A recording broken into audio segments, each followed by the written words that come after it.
ကိုတမိုးကြအောင်မတွေးရကိုတမိုးတက်အောင်တွေးရအရာရာမှာလက်မြောက်ပြီးတော့အရှုံးပေးတယ်ဆိုတာဒါအတိတ်ပဲမရှိဘူးဗမာစကားမှာလည်းရှိတယ်မဟုတ်လားကြိုးစားရင်ဖျားတောင်ဖြစ်တယ်လို့ဆိုဒါအမှန်စကားပဲပေါ့နော်ကိုစွမ်းအားတွေကိုမြင့်တင်ပေးနိုင်လို့ရှိရင်လုံလောက်တဲ့ထီဂရီရသွားပြီဆိုရင်ဖြစ်မှာပဲဖျားလူတိုင်းဖျားပဲခွင့်ရှိတာပဲဘုရားဘာသာဂိုင်းတစ်ခုမဟာယာနလို့ခေါ်တယ်တိဘက်တို့တရုတ်ပြည်တို့ကိုရီးယားတို့အဲ့ဒီနိုင်ငံတွေမှာဂျပန်တို့ယုံကြည်ကိုးကွယ်နေတဲ့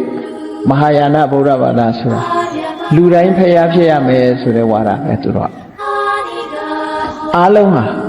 ဖျားဗုဒ္ဓနေချာရှိတယ်လို့ယုံကြည်တယ်သူတို့ဒါကြောင့်မို့မဟာယာနတွေက ordination 3မျိုးရှိတယ်ထေရဝါဒအခုမြန်မာပြည်မှာရှိတဲ့သာသနာထေရဝါဒသာသနာလို့ခေါ်တယ်ဖျားလက်ထက်ကအတိုင်းမပြင်းမစင်မဲနဲ့လိုက်နာကျင့်သုံးရတဲ့တရားသာသနာမဟာယာနကြတော့ပြင်းစင်ပြီးတော့လူတိုင်းဖျားဖြစ်ရမယ်လို့အကောင်းဆုံးမဟာယာနဆိုတာ great vehicle အကောင်းဆုံး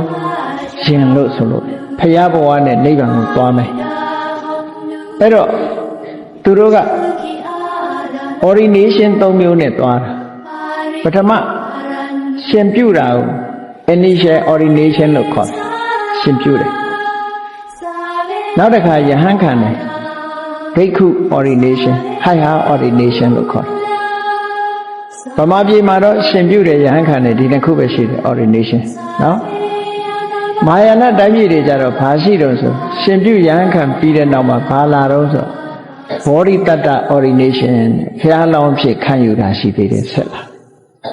ဒါကြောင့်မို့မဟာယာနဘုန်းကြီးသီလရှင်တွေရဲ့ခေါင်းမှာအထူးသဖြင့်တရုတ်ဘုန်းကြီးသီလရှင်ကိုရီးယားဘုန်းကြီးသီလရှင်တွေရဲ့ခေါင်းမှာနှစ်ဖူးရဲ့အထက်နားကဆန်းစားနားမှာအပြောက်၃မြောက်ရှိတယ်အမြဲတမ်းနော်အဲ့ဒီအပြောက်၃မြောက်ကပထမအပြောက်က initial ordination ရဲ့အမှတ်သားအခုတော့ဒီအပြောက်ကလေးဖြစ်အောင်ဘယ်လိုလုပ်တော့ဆိုအမွှေးတိုင်ထွန်းထားတဲ့မီးနဲ့ခေါင်းကိုရှဲနဲ့နေအောင်တို့လိုက်တာအဲ့ဒါစပင်မပေါက်တော့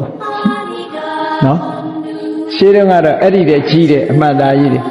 ဘုန်းကြီးတို့ငယ်ငယ်တုန်းကမိုးကုတ်ရောက်သွားတဲ့အခါကျတော့